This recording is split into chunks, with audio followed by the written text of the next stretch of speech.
好，今日星期六啊，好彩而家晏晝太陽咧就收到少，又出翻嚟啦。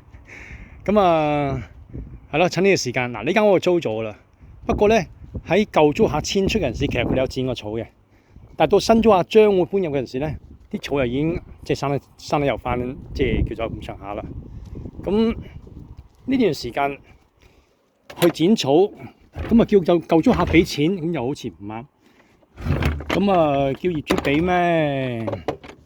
咁我又即係錫住業主荷包，因為業主都係希望收租高回報啫。咁我整咯嚇，咁我又冇收兩邊錢，咁啊當今日假期，咁啊做下咪當健身咯，當做下運動咯。係啦，咁啊而家咧就係未剪之前嘅模樣嚇，靚靚影影剪咗之後嘅模樣。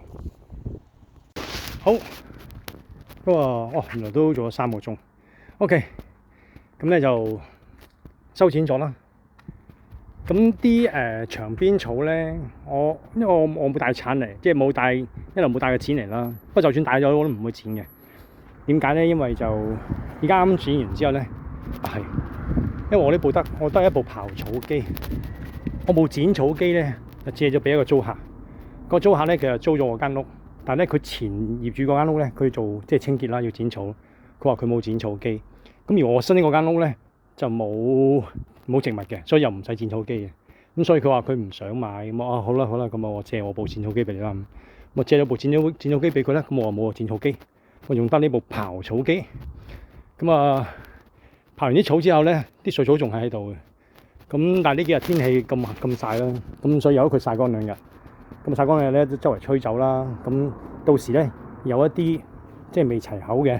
好似呢啲咧，因為佢而家太濕啊，佢濕咧佢壓住咗，生唔即係叫冇撐起，咁啊，所以刨草機咧刨唔得盡，咁所以過2日之後咧再嚟刨，咁過2日之後再嚟刨咧就會輕鬆好多。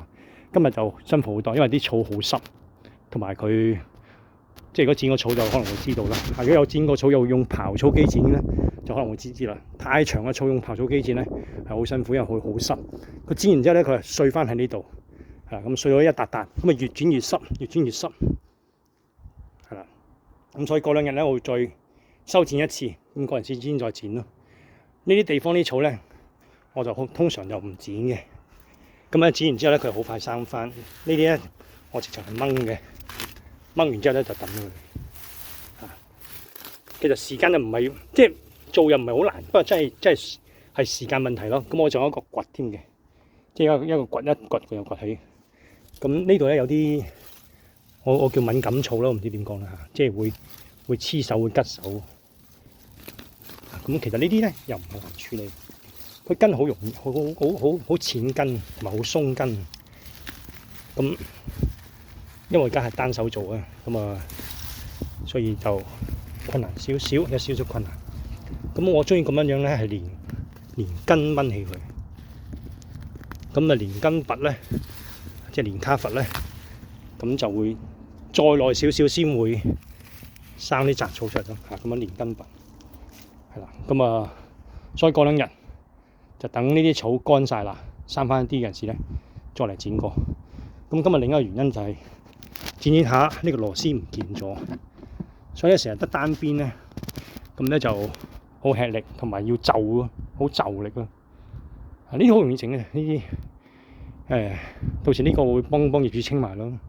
其實呢個應該上手租客清嘅，上手租客又冇清，咁唔算啦。大家互相體諒啦。扣佢有錢咧，我又唔想。